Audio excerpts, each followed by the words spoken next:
তৈরি পোশাক, ওষুধ শিল্প, এইসব এলাকায় শ্রমিক ভাই বোনেরা তাদের অভিযোগ জানানোর জন্য ক্রমাগতভাবে এই শিল্পের কার্যক্রম পরিচালনা বন্ধ রাখতে বাধ্য করছেন। এটা আমাদের অর্থনীতিতে যে নেতিবাচক প্রভাব ফেলবে সেটা মোটেই কাম্য নয়। এমনিতেই ছাত্র শ্রমিক জনতার বিপ্লবের পর যে অর্থনীতি আমরা পেয়েছি সেটা নিয়ম নীতিবিহীন, দ্রুত ক্ষীয়মান একটা অর্থনীতি।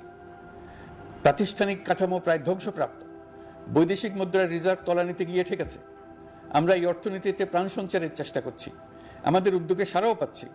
ঠিক এই সময়ে আমাদের শিল্প কারখানাগুলো বন্ধ হয়ে যাক, অকার্যকর হয়ে যাক, এটা আমাদের অর্থনীতিতে বিরাট আঘাত করবে। সেটা কিছুতেই আমাদের কাম্য হতে পারে না। শ্রমিক ভাই বোনদের অনেক দুঃখ আছে, কিন্তু সেই দুঃখ প্রকাশ করতে গিয়ে আপনাদের মূল জীবিকা বন্ধ হওয়ার উপক্রম হলে সেটা ঠিক হবে না। দেশের অর্থনীতি ধ্বংসপ্রাপ্ত হলে সেটা ঠিক হবে না। শ্রমিক মালিক উভয়ের পক্ষে আলোচনা করে এইসব সমস্যার সমাধান আমরা অবশ্যই বের করব।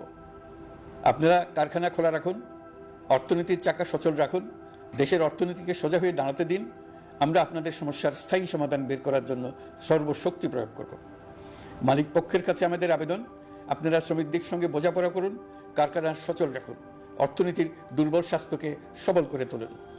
ওষুধ শিল্প এবং তৈরি পোশাক শিল্প দেশের গৌরব। এর মাধ্যমে আমাদের শ্রমিক ভাই বোনেরা তাদের কর্মকুশলতা বিশ্বকে মুগ্ধ করেছে।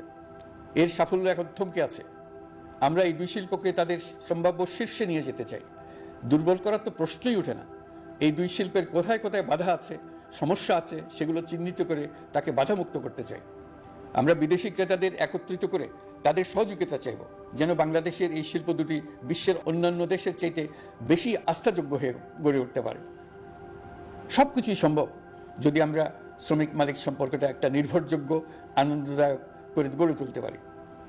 আইন শৃঙ্খলা পরিস্থিতির উন্নতির জন্য আমরা দিনরাত পরিশ্রম করে যাচ্ছি।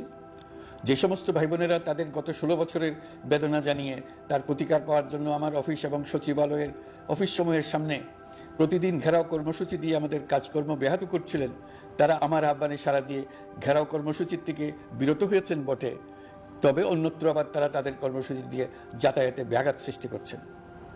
আমি কথা দিচ্ছি, আপনাদের ন্যায্য আবেদনের কথা আমরা ভুলে যাব না। আমরা সকল অন্যায়ের প্রতিকারের জন্য প্রতিশ্রুতিবদ্ধ। আমরা আমাদের দায়িত্বকালে যথাসম্ভব সব সমস্যার সমাধানের চেষ্টা করব। আমি আবারও অনুরোধ করছি, আপনারা যাতায়াতে ব্যাঘাত সৃষ্টি থেকে বিরত থাকুন। জাতি আপনাদের প্রতি কৃতজ্ঞ থাকবে।